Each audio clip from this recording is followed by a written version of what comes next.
Hello guys, my name is Kapil. Today we are going to talk about how you can use count a function and decount a function in an Excel file. Before I start, I request you to subscribe my YouTube channel and click on below bell icon to get the notifications for new updates. So let's understand the count function first. Count function helps you to count the cells which contains numbers for the selected range. So once I write count and I select the range, it will calculate this number of filled cells which contains the number. So you can see it has calculated 48. But if I type this formula and if I select only the text filled cells, it will show me the 0 because there is no cell which contains any number. So count function is basically used only to count the cells which contains numbers. So suppose if I select B and C, both these cells in the count function, it will just give me the count of these cells which contains number only.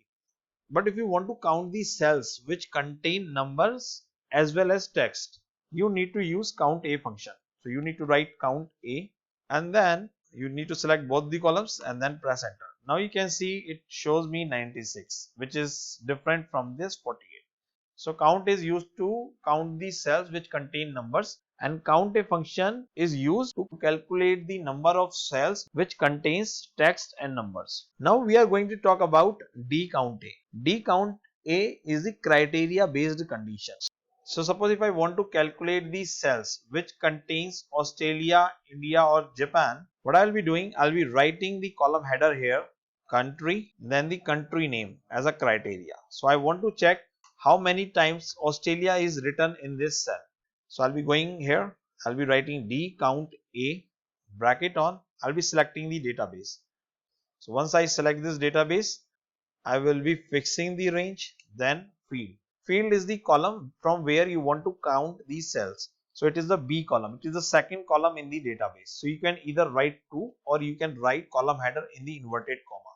You can write country, then you need to select the criteria. This is my criteria. So what this formula is going to do, it will be checking under the country header how many times Australia is written. I'll be pressing enter. Now you can see there are 13 cells which contain Australia in second column. So that is how you can use DCOUNTA function in an Excel file to calculate the number of cells based on the criteria. Hope you like this video. Please give a thumbs up. Do not forget to subscribe my channel. Thank you.